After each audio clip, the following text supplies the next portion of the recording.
Good morning. Good morning. Good morning to you. Good morning to you. Good morning, dear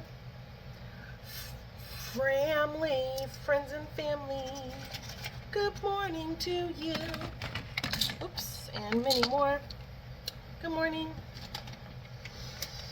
Good morning. So, good morning.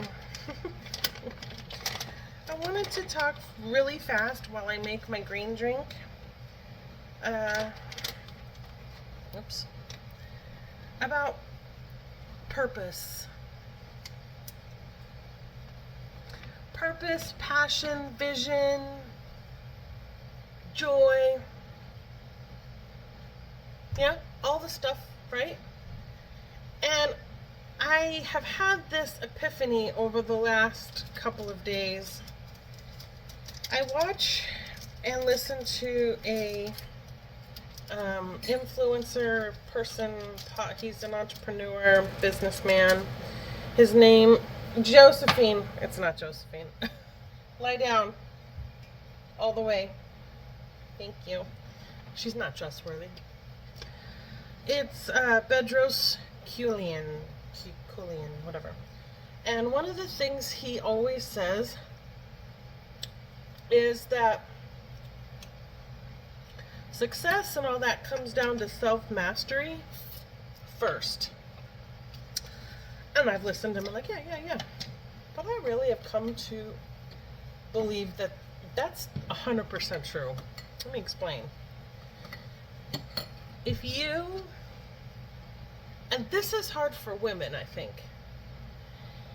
If you put other people first, and as women we do, we take care of our husbands and our children and our household and our jobs, and we feel guilty if we do something that takes care of ourselves, right? So, as women, if we take care of other people first, and we typically do, is that too much? If we do that, then we don't take care of this, right? So then what ends up happening is we're tired. We do all the things. We take care of everybody. We take care of our jobs. We go to work. We take care of the husband and the children and the household. And we're too tired to take care of ourselves, and we feel guilty to do so. So then you know what happens? We don't sleep well because we're thinking about all the things, and we've got 20 tabs open in our brain. We eat quickly, right? We don't rest well. We're just not taking care of ourselves. So then we're too tired and exhausted to do the things that God might have called us to do. Maybe God's called you to homeschool your kids or be whatever, you know. I have furry babies. I don't have human children. But my point is, we're too tired and we're too exhausted to pursue dreams and visions, to do the things God might have called us to do and the purposes in our life, to enjoy our femininity and our body and our life, and we're too burdened down, so we don't do it and we feel guilty. And then time passes and you turn around and you're a new decade older and a new decade older, and pretty soon you're like, I have spent the last 20 or 30 years working, doing all the things and making sure and giving out, and I've done nothing to protect this. Like, nothing. Let me tell you something. That is what these nasty green drinks are about, and my vitamins. That is what going swimming a couple times a week with my mother-in-law. I want to find dance classes, but there's no dance for adults in Dawsonville. I gotta figure that out. Anyway, but because I would love to do that. But like, that's what the swim classes, my vitamins, taking a nap, slowing down. That's what all that's about. That's about feeding into myself, Bible studies and the groups that I'm meeting with, and that's what all of that is about.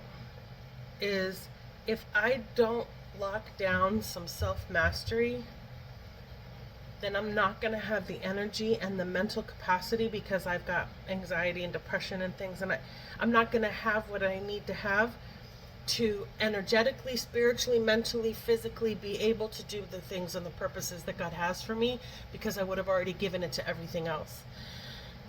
It is not selfish to protect that.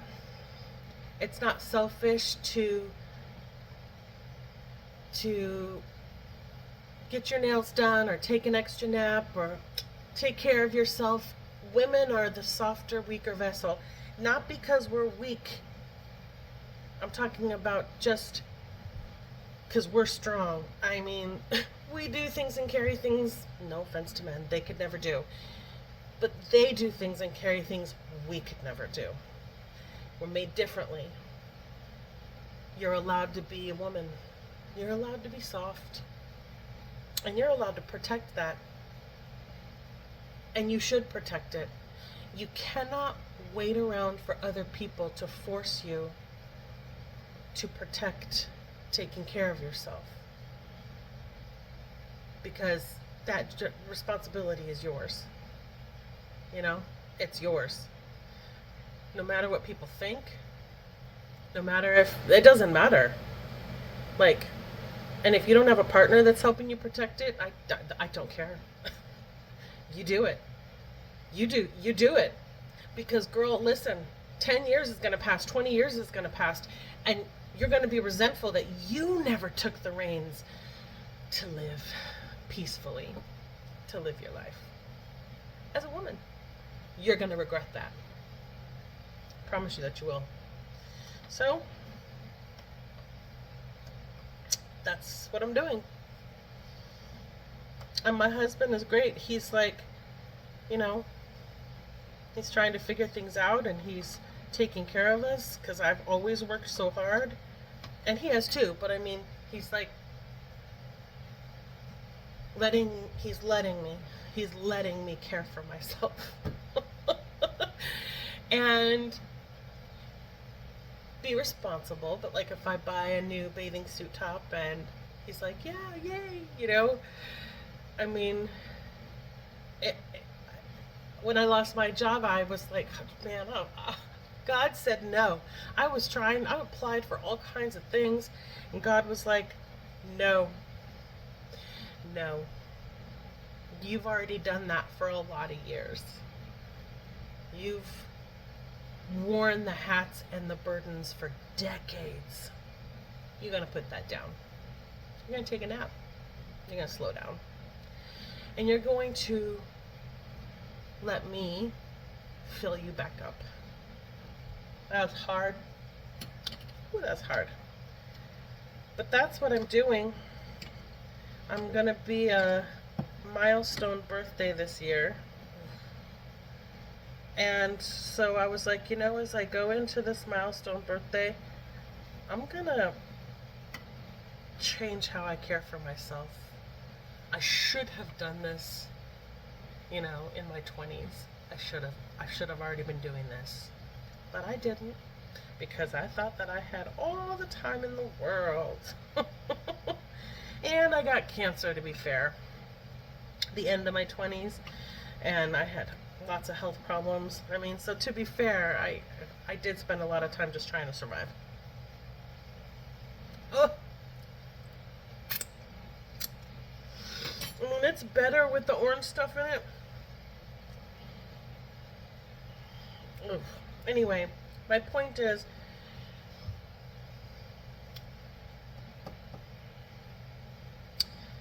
yes, work hard towards the dreams and visions and goals and things. Take care of this. However that looks like for you. Like, maybe that looks like um, sitting outside drinking your tea every morning. I'm a coffee girl. Maybe that looks like certain things that you do once a week for yourself. Maybe that looks like, steps in a certain direction towards a new hobby or something you want to pursue. But protect that. Protect that. All right, I'm taking my... What are you licking? There's nothing down there. I love you. It's my daughter. All right. My furry daughter. Here we go. Bottoms up.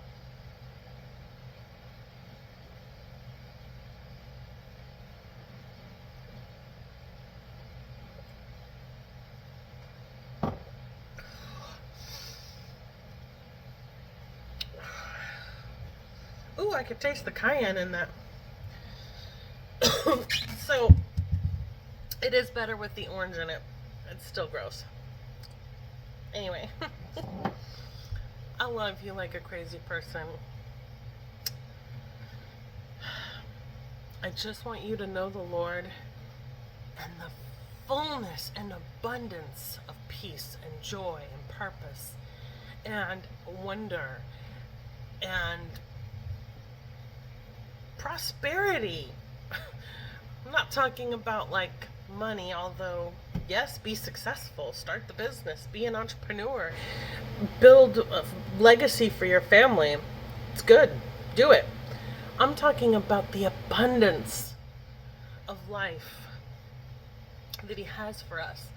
And we get caught in what the world says. We get caught going, oh, well, I guess I'm supposed to work 9 to 5, Monday through Friday, for the retirement and the health insurance, and then I'm going to turn 65 if God lets me live that long, and then I'm going to live. No, I reject it. I reject it. I'm not doing that anymore. I don't want that. I don't want it. So, prioritize your life. Sell the stuff if you've got to sell it and do something different. You have the one life. Build into yourself. Ground yourself in the real importance. God, your family, those moments. At the end of your life, you're not going to be like, man, I'm so glad I worked so hard till the day I died. No one says that. I wish I spent more time with my parents. I wish I spent more time with my kids. I wish I took those dancing classes. I wish I sold all the crap that I was worried about and lived simply. Get it together. You can do it. Reject what the enemy is trying to paralyze you with. That is not the purposes and plans God has for you. What does it hurt in your mind? Imagine dropping, rejecting, stopping, starting something different. Are you breathing better? Okay, then do that. All right, I love you like a crazy person. And I mean it, Peanut.